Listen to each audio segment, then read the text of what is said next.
So we got a lot going on in the world today, and I've been here as an investor and a financial advisor more than a few times.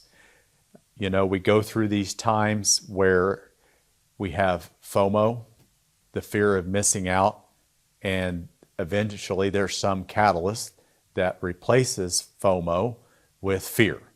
And that's kind of where we are today in the markets, maybe even the economy and the conflicts that we're in across the world.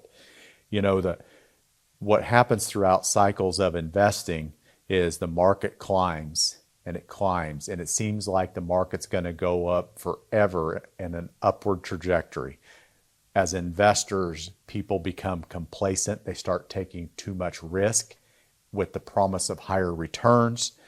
During these times of FOMO, fear of missing out, we as investors start comparing our returns to our coworkers, our friends, our family, and we hear about the returns that they're making.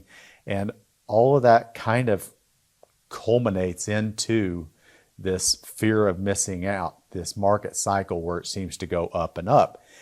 And I call that irrational exuberance.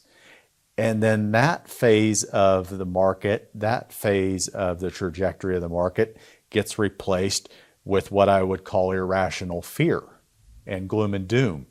And that's basically triggered by a catalyst. And the catalyst throughout history has been things like a financial crisis in the banking and in loans and housing. It's been a tech bust in the past. It's been COVID outbreak. It's been lots of different things. This time around, the catalyst that is, in my opinion, spreading irrational fear around investing, although it is a scary thing, and I'm not dismissing the war and all the conflicts that are going on across the world. But typically what happens is then we get irrational fear set in. And this is probably the conflict overseas in Iran and other parts in the world is probably the catalyst this time that has triggered a level of fear as opposed to that fear of missing out and thinking that the market's never going to go down again. And I think as investors, it's a harsh reminder of why a moderate, more balanced approach to investing that's, I know, boring, is very important. It's times like this with all these geopolitical concerns, the concerns in the economy, concerns with interest rates, concern with housing, all these things that are going on are just a reminder of how a balanced approach works in the long term. And I think it's important to remember you have a few options in investing. Timing the market has been proven not to work, at least not consistently over and over a long period of one's investing lifetime. A person can get lucky timing the market, timing investments, but typically that's not going to be something done correctly and consistently over and over. So I believe there's like three choices that we have with investing from day to day, year to year, decade to decade. That is either if you want to achieve that highest return, that potential for the highest return out there, and you have fear of missing out and you don't want to miss return, and that's your number one objective, right?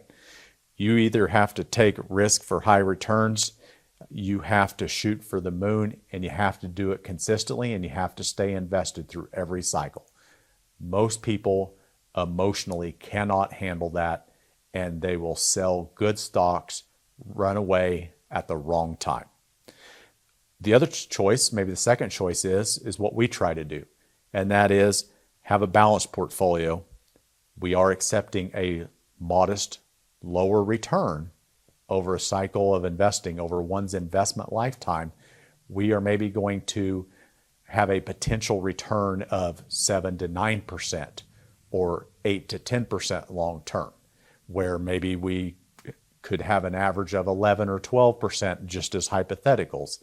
That's what a moderate, more diversified portfolio does. It gets us to our goals. It's not exciting. Sometimes we have fear of missing out when our friends and peers are doing better than us, but that's the safer ride toward your goals, ambitions, and dreams. The other option is just run for the hills, bury the money in your backyard or in a savings account or a CD. And for some people, that's the right decision. If they can't live with the investment volatility and investors are going to cash out because they're scared, sometimes the safer bet is the best thing for them. But I think this is just a good reminder to step back, take a deep breath. We've been through similar type situations before. It's always worked out in the past. It's probably likely to work out eventually. So my advice is to stay put. But obviously, if you have questions, you have concerns, you have things coming up in your life that we need to adapt to, then by all means, we might need to make adjustments and have a meeting. Otherwise, I think it's important to stay disciplined and stay focused on your long-term goals and dreams.